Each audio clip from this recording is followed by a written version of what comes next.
anakku wedok rabi tak tanggepne Pak Anom dijo kangko. Pertama kali sing nuju aku raimu lho.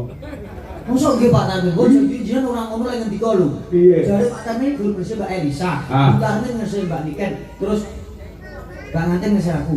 Jenengan iki kayaknya ngesih asine. Gak enek. Kok kowe ngerti? Lah komorate. Nah nek kowe pamane karo Elisa. Aku Mbak Elisa. Nek Elisa komorate kowe komodo. Jadi malah larang regane. Regane apa? Ning nuwun sewu Mas Manten Mbak Manten, 10 20 30 tahun wis gaene legine blas Mas. Karet kayak dimut-mut ya karet-karet tok lho kok. Lahir batin aku sing kok yo mbahku ngene iki mau. Nek karete kan tetep karek. Lah mula kuwi arep wis ora lagi aja dilepeh. Luwung kan nggo gayel-gayel. Oh iya. Siap-siap jenengan kok tengen, munggah kok tengen teko tengah mandek Mas. Acara sedelok medun nyiwa. Anake lanang. Lho nek pengen anak wedok, acak apa kiwa Mas? Teko tengah mandek acara sedelok medun kok.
minangka wakile panjenengane Bapak Tarmin, alias Bagong. Ya. So Ibu Katni matur sembah nuwun lawan dulur adoh, dulur cedhak, tangga teparo sing wis marang sabiyantu marang hajate panjenengane Bapak Tarmin Miwaha Putra Mahargya Siwi. Ya, nek ora dibantu karo tangga teparo, dulur-dulur, mula ora ana ucap sing wajib linareke kejaba mung matur nuwun. Ya. Panjenengane Pak Tarmin saha Bu Katni matur nuwun awit pambiyantune sedaya ingkang bantu bau suku iku praktikal kan saka liya-liyane utamane sing mapan ana ing pawon ibu-ibu sing masak. Lek tanpa dibantu karo ibu-ibu sing masak ana pawon ora bakal iso lumadi dhewe panjenengane Pak Tarmin saha Bu Katni ngladeni tamu sing wit awan mau tanpa ana pedote. Oh, heeh. Nganti bengi iki ya uga kanca-kanca pelajar utawa sinoman ana ing Blodro ini. Oh, heeh. Ya ana Tlobo. Ya. Sinoman sing bantu ngladeni para tamu undangan.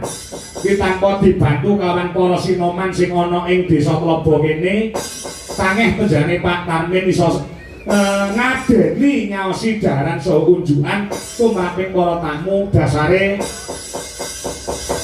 panjenengane Pak Tarmin kuwi kemasyarakatane yo becik ya mula nalika duwe gawe kaya ngene iki sing bantu ya pirang-pirang utamane para sinoman nyambut gawe tanpa ana kesele wit awan mau nganti sayahine nganti bengi iki ora ana mandeke sinoman kene sregep-sregep semangat-semangat nyambut gawene cepet-cepet saking cepete lek nyambut gawe sinoman kene sore mau aku digawe wedan rong tak ombe wis dikukuti saking cepete. Oh, heeh, sing adem diganti sing panas maksudnya ngono lho. Oh iya, ya ngesake dawuh. Ya. Coba iki kudu ngedum wektu kudu iso lho, Nok. Ya, monggo bintang tamune pirang-pirang. Ya. Lan nyuwun pangapunten ingkang wonten live streaming. Ya. Cokala mangsa singale medhot-medhot ngadat mergo iki mapane ana ing gunung. Oh, ngono. Ya. Singale rada angel. Oh iya, ya ora dadi baya mengapa. Ya. Monggo Mas gareng sik. Ya, gareng sik. Diaturi jumeneng. Oh, ngono. Ya. Ayo kontone isih gembira.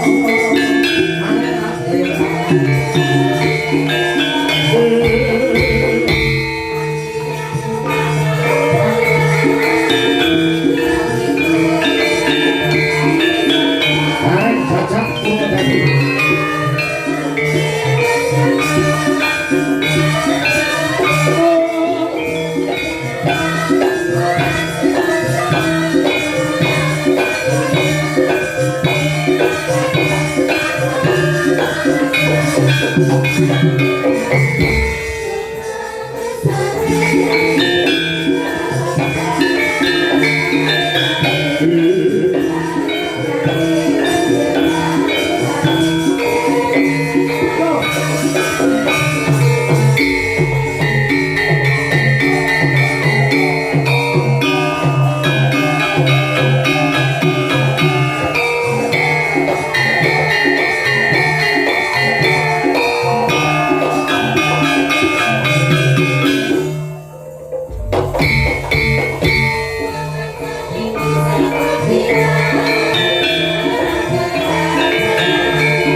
Ada bintang 3 pada malam hari ini. Ya.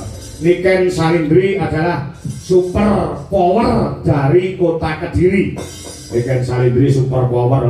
Suaranya banter, powernya kuat. Terus Elisa Urkarus adalah superstar dari Ngayu Jakarta. Lah Mas Garing ini super tetra. Kaya obat mentah kalau jenenge mbok ya gak iso. Aku yo Sing penting ana supere. Ayo super liyane no to mau super tetra kowe. Kuliane diunggul-unggulke barang temu aku diblok-blokne. Piye carane kowe tak jlokne gen iso mumbul. Bak nek medhun kaya dene wong Banduran kaya mandut langsung bes munggah. Iya nek gak pedhot kali nek pedhot mah kejunguk to jenenge. Ya gumun tenan Pak nuwun sewu. Gumun apa? Pak ingkang kagem dalem Pak Tarmin. Pak Tarmin ngersake Mbak Elisa. Terus mantene Putri ngersake Mbak Niken.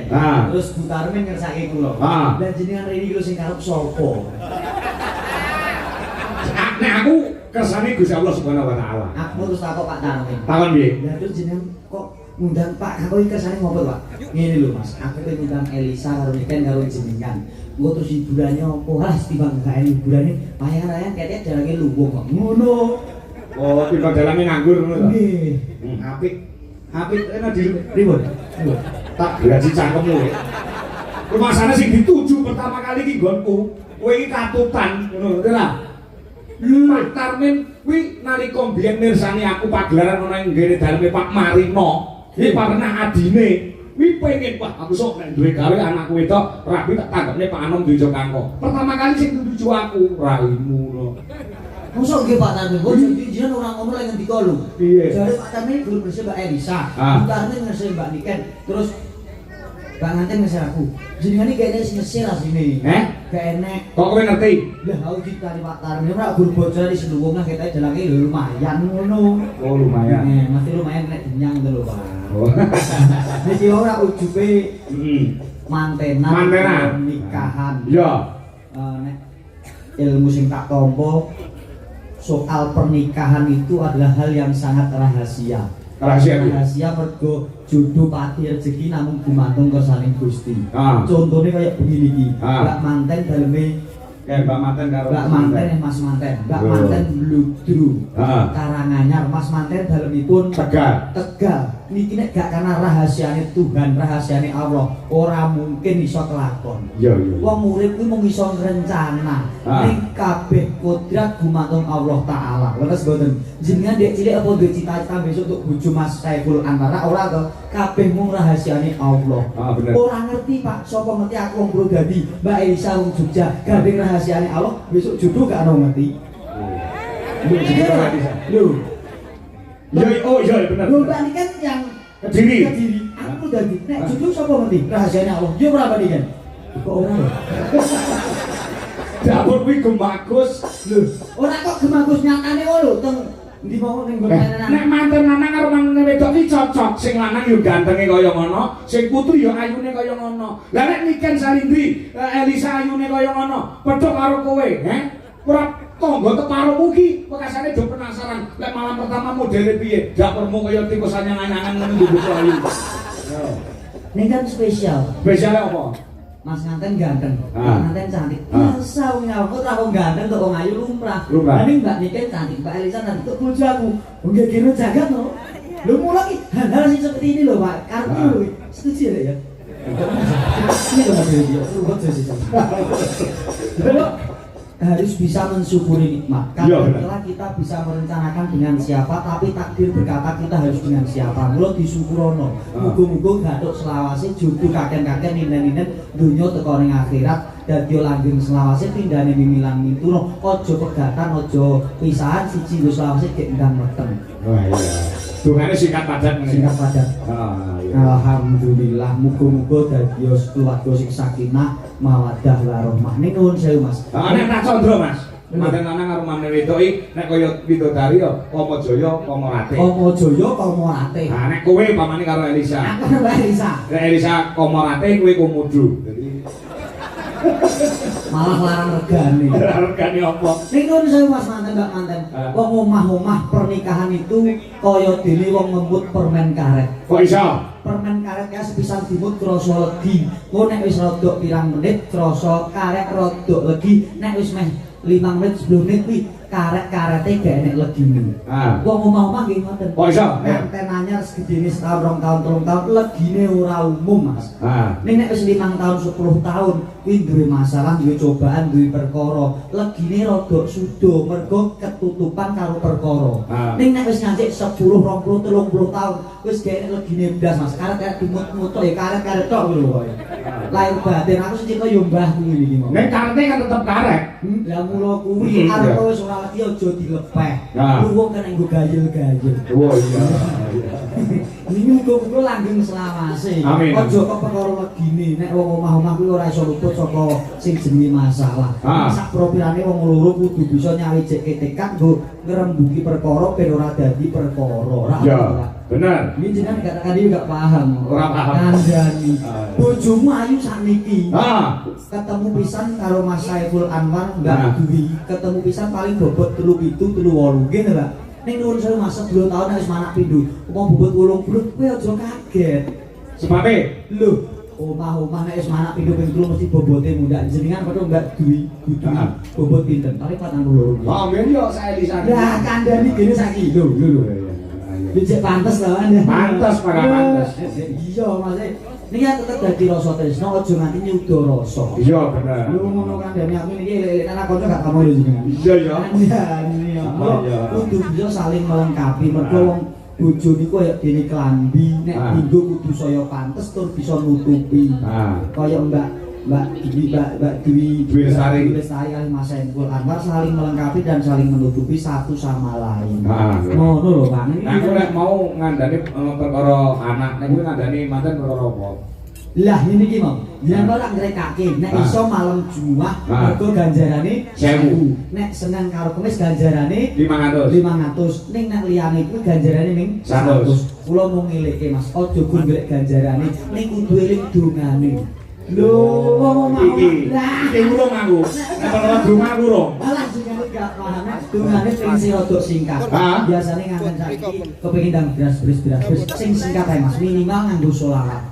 Lagi wis siap kabeh gawe wis siap kabeh kok wis ngono kae. Disolawati Mas. Sallallahu ala Muhammad pelek nek batu ndak dulu. Sallallahu alaihi wasallam pelek nek dodo.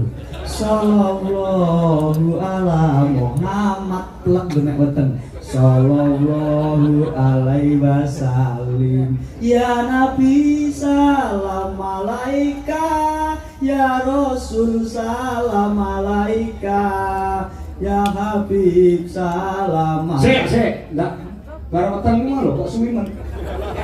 Apa nih sing suwe? Sallallahu ala Muhammad lembenek kado. Sallallahu alaihi wasallam plek demek dodo.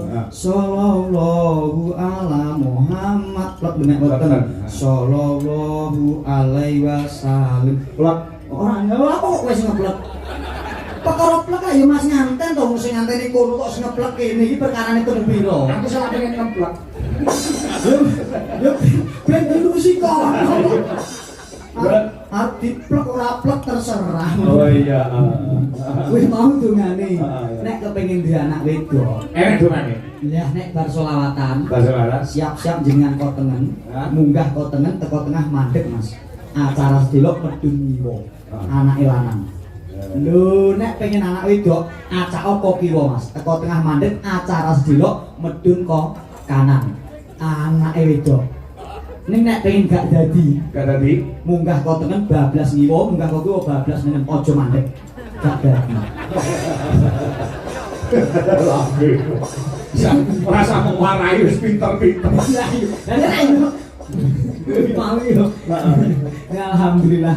Estu Pak Klo gumun tenan. Ketika jelek ya Allah kahanan iso kaya ngene tertata rapi. Ini rasengkut kumregotipun panjenenganipun Pak Tarun ya tangeh lakon. Bener. Kyai kok sembodo Masya Allah. Disalut matur nuwun Pak Tarmin berkah barokah sedayanipun. Amin. Amin ya rabbal alamin. Anggap dalang aku, ya toh. Ana wong mikir saiki kuwi ana Mbak Isa ana kowe. Terus bekasane iki sound system yo Aeromax. Aeromax itu sound system nomor 1 di kabupaten sini. Masya Allah luar biasa. Jos. Pokoknya dipol-polke mau ngendikane Pak apa mangga orang lagi pol-polke wis pol-pole wong nanggap wayang bengi iki paling mewah yo daleme Pak Tarmin bengi. Luar biasa sonet aeromet iya. Kondang sekabupaten Karangan disembung karo Dwijo Laras Indonesia niki son kondang 7 RT Bapak Ibu masyaallah. Cicik men Itu kecamatan gitu kecamatan. Rumah saya kok yo meri gini. Kembang ya? Kembang oke. Belok barang. Oke, boleh. Barang. Gue mantan sih pertama kali. Oh, mantan. Ya. Arep bang apa we? Gegaran ning wong akrami ya kena. Oke. Ya. Bisa ora? Ya. Lah iso kancane Mbak Lisa. Lah jodohku iku. Ayo Lisa, ya ayo Mbak Lisa sih. Kok bari ya. Lisa. Iya. Bisa. Iya isi legan, isi rumah bojo. Ya kan jadi rencana karo Allah kok. Rencana piye? Jogja pribadi paling rancang.